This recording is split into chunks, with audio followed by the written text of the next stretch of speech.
to do this one for the entire teleporter event. I basically get hit by stuff and then heal when I need to, but I'm like riding that fine line, right? So some of these are like what the fuck, man. Also, some of these like I kind of wish that I had done before I was better. You see this game a lot, but Ticha has been addicted, but it never makes sense to me as a viewer. Okay, so alright, so this entire page, right? Here, let me move that there. Okay, so this whole page are perks. All these perks I can get in the game in one run. All these perks you can stack. Some of these are worth stacking, some of these are not. Basically, when I first hopped in and started playing this, and I was playing with Regret and Koba a lot, they knew all the items. They knew how to stack all the items. I was just shooting stuff. Yeah, so whenever you come into the stream and you're always like, what the fuck is happening? But everything in front of him is dying instantly, and I don't know how I got to that point. Basically, the first 7 stages of any run, that's all they're doing is building their loadout. So basically, you're just getting the perks stacked the appropriate way that you want. And okay, in Halo, there's skulls, right? The same thing is in this game. They're called artifacts. You have to go into the game, and there's a certain portal you have to go through, and you have to complete the artifact challenge to unlock it. So it's just like a deep dive rabbit hole. So like the start of the game, you play the game, perks drop, and then you have to go get those perks. You pick them up, you get better, right? That's how the game works. When you get to a certain point, you go through certain teleporters because you have to get through a teleporter to go to the next zone. There's certain teleporters that go to the special zones to where you can get special items. Artifacts are one of those special zones with special items. So you come in here, right? And I've done all these artifacts because you can only use them if you've gotten them. So the way that you know that you've gotten all of them is this one doesn't have any tracker because it doesn't have it like unhighlighted, but there you had to like each map has like a square stone tablet that has a certain like thing that you had to enter it in, like a code, and then you go to that zone and then you enter the code in and then you can teleport through. But this is like all of it. This was like what me and Luke and BT were grinding when we were streaming it. So there are special perks, and these two are the ones that everyone likes to use. So if I took these off, right, the game would function as normal. There'd be chests all over the world, and I would kill enemies to gain money to open those chests and get the perks. When I activate these, choose your items, it basically just highlights it for me. So an item will drop, and a whole drop down menu with all the perks on the board will show up as a list, and I can click which one I want right at that moment. So that's one you need because it helps build your loadout faster, so that by the time you hit wave 7, you're good. And then and then this is the big one, artifact of sacrifice. So instead of chests, it's on kill. So I don't have to save money and play an economy to get these perks, because that's how they slow down the gameplay when you initially launch the game. When I take that away, or when I activate this, any enemy can drop an item. And so when any enemy drops an item and I get to choose that item, it makes it way faster and more efficient. So basically it makes really hard challenges like the one I just did for that character, it makes it like 60% easier. The hardest part is staying alive and not being an idiot, which I was an idiot and I died that first run. So that's the rabbit hole for that. But all of this centers around you trying to get yourself stronger by getting perks that work together. It's like it has an RPG element to it. You saw the money thing and didn't realize what was going on. So if I was to load a regular game, you would have a weird purple circle underneath the dollar sign with like 90 on my screen. Those are lunar coins. I can use those in the blue portal, which is a vendor, and he sells like a bunch of random items that are really good that help you get more powerful. They also can help hinder you in certain ways, but generally they're helpful. I have a bunch of lunar coins because I never use them, but like Luke, JT, and BT, like they'll all use like a bunch of them. And then the dollar sign. So the dollar sign usually is used for opening chests, but the only thing that stays on the map that you still need money to use is to activate special little drones. And so sometimes on the left side of the screen, you'll see a whole ass list of just like random shit with health bars. Those are all the drones that we've activated through all the stages. And if we go a long ways and we activate all of them diligently, you'll have like an entire list of just nothing but drones. And if you get enough, they keep each other alive.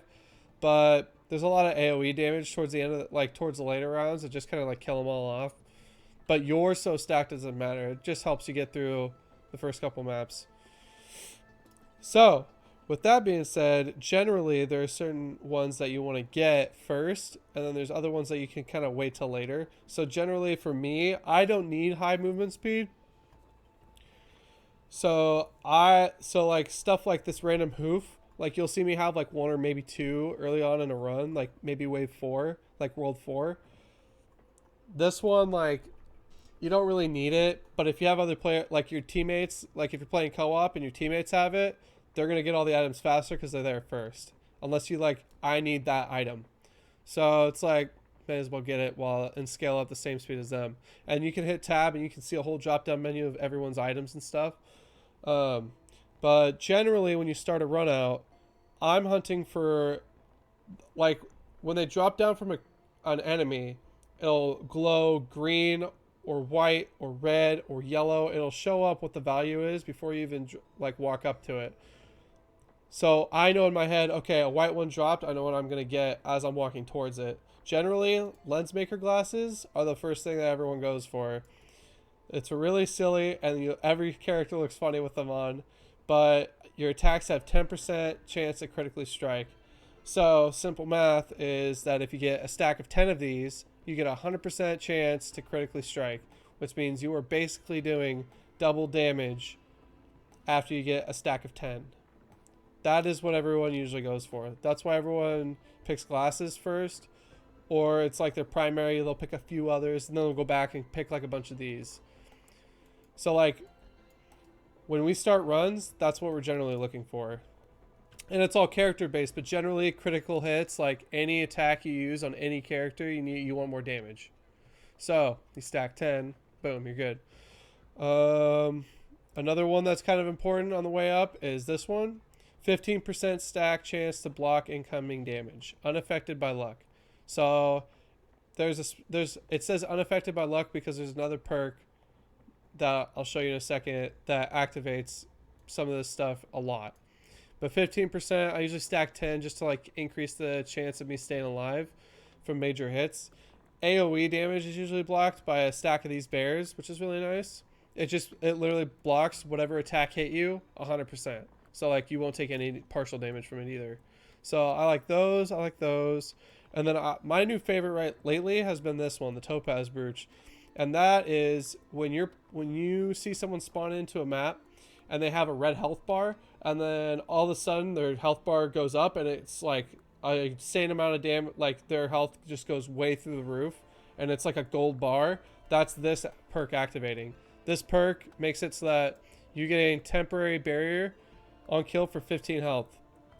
So if you every 15 health. So if I stack 15, it's like 1500. That's like 1500 over heal for each kill. So it just like exponentially goes up all the way up, and you just keep getting more and more. And you can keep your health scaling up, and so you can keep getting Topaz Brooches to cover that health that you're getting. And so when we get to a certain point on the difficulty meter, like all you're doing is just getting more health so that you're more tanky and you never die. So those are like the 3 big items and then on this item, Predatory Instinct is the one I always go for. Critical strikes increase attack speed by 12, maximum cap of 36%. So if I get a stack of 3 of these, 36% of the time of my critical hits, which is 100% of the time if we get a stack of 10, see how those perks work together? I'll get increased attack speed. So it follows up and it makes a chain reaction basically of damage. So basically you're stacking damage and increasing the output of damage that you do, right? So you have that done. Okay, so what's another way that I can scale the damage output even more without just doing a syringe, which increases attack speed? That only does so much, right? It doesn't scale any damage or anything. It just increases the amount of bullets you fire. Another way that you could do is this one. This is one of my new favorites as well. This one's the ukulele. So I'll usually get this first. This is like the first green I'll pick up because I only need one or two to make it effective, and then I don't have to worry about it again. 25% chance to fire chain lightning for 80% total damage, up to three targets within 20 meters. Right. So the maximum, like, effectiveness is 4. I usually get 2, 50-50, because then if it doubles, it'll double activate sometimes, and then it's just like a crazy amount of damage. So Uke is really good. I usually get Leeching Seed round 1 too if I'm on a character that's not the character I just played, because dealing damage heals you for 1 health. So every single bullet I put into a person heals me up. So that's really good.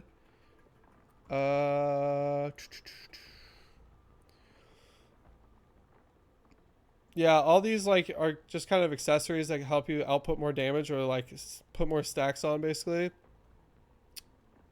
But yeah. And then these red ones are special ones. Basically, these red ones will change your gameplay dramatically in such a way to where it like it's just a whole different ball game basically.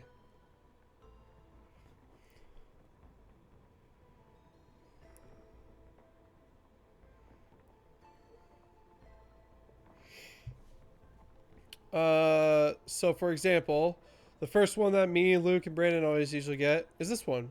All random effects are rolled +1 for favorable outcome.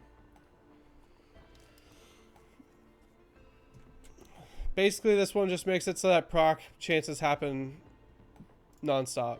So that one's a big one. And then after that, I usually get this one because I usually play like a commando, which is the starting one that everyone plays. All your attacks explode in a 4-meter radius for bonus 60% damage. So if I put this on a commando, every single bullet that comes out of an auto gun has 60% increase on damage, on top of the 100% damage increase from the critical strike, plus the 30% increase in speed and all of that. So it's just like all that stacks into like a scale of insane damage. Plus all that is white, right? Those are white perks and 1 set of green perks, and then I have 2 ukuleles outputting all that damage in chain to other characters. Plus I have all this damage coming out of this. So that just increases the damage output even more. And then like between rounds 1 and 5, usually 1 yellow will pop up.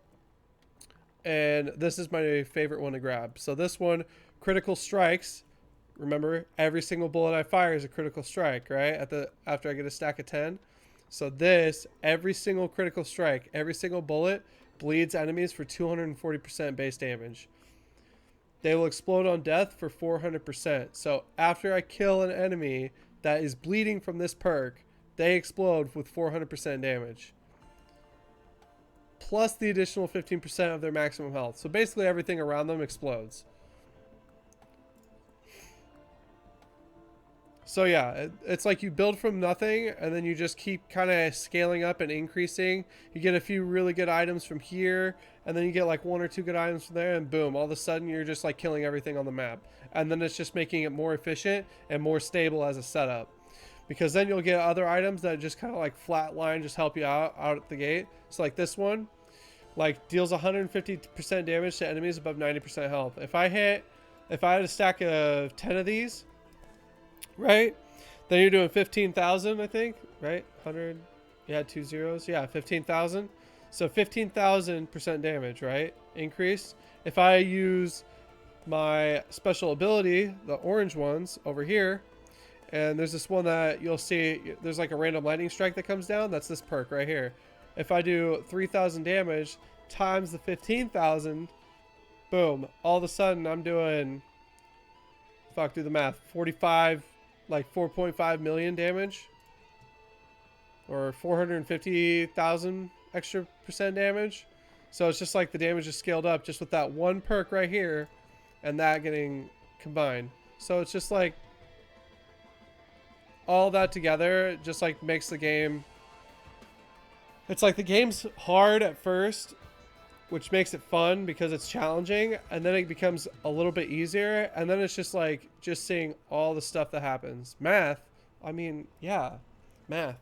So it's just like watching all of it unfold, and then there's like just a simple enjoyment of the wave based like gameplay, because as you go through the waves, more and more characters spawn in, and more characters will spawn in without you triggering anything at the start. And so then you get to a point where you're going through so many enemies that the game can't physically keep up. I've gone through some stuff. I've gotten to a point, me and Luke played one night, usually at around 2 hours into a run is right when we can't do it anymore. Any computer, like, I don't get above 10 frames after a certain point because there's just so much shit going on my screen. Between all the perks that I have that are activating and going off on in front of me, and my character model, and all the perks on all the other like enemies that are stacked with like different mixes and matches of stuff, all that combined, plus all the enemies on the map trying to render, just makes for like this crazy thing of just like your game just is barely running at that point. You'll basically hit like electric strike like a bajillion times, and then all the enemies will clear off on the map. You'll have like 30 frames to pick up everything really quick, and then that's it. Nothing else. So that's like a super long-winded explanation of like what we're all doing on Risk of Rain. I don't know if Ticha does it the exact same way, but this is like what I ended up. I did some research on like YouTube videos and stuff, and I had like a page that I had up on the side that literally would have like everything I needed stacked, and I would basically go down the list. So if I had 10 stacks of lens, what do I need next? And I would just go down. So yeah, Ticha, and that's the beauty, right? You can play however the fuck you want. If you want to be really tanky but not output damage but you never die, then do it. If you want to... I like damage because my first character that I played was a melee character, Mercenary. And Mercenary was like, you have to be in their faces, so perks are different, have different importance, right? So I'll go in here, right? And the perks I'll get extra damage because you obviously need that. I'll get a stack of 10 of this. I'll get a couple of these. I don't need a whole lot. Because the barrier, if you do a couple topaz brooches at the start with this leeching seed, which deals damage, basically your healing underneath, like your green bar, will go back up if you take any damage because you have the extra shield from the topaz brooch. So then it goes and balances back out to full health after each fight. That's kind of the goal at the start. And so I like that synergy, so I've been doing that a lot lately. And then there's this focus crystal. This is my favorite on Mercenary. Increase damage to enemies with it by 15% that are next to you. So I'll do a stack of 10, it's like 150%. Increase damage on top of the critical strike because I'm right next to players all the time because it's a melee character. Any enemy I go through, like, they're getting hit with that. So that's where, like, some characters have different perks that are like secondary perks that you definitely need first. Like that last character I played, I needed health regen and I needed topaz brooches a lot more because if I had the barrier constantly, I could heal myself with my own primary fire. And so knowing that, like, I was just kidding.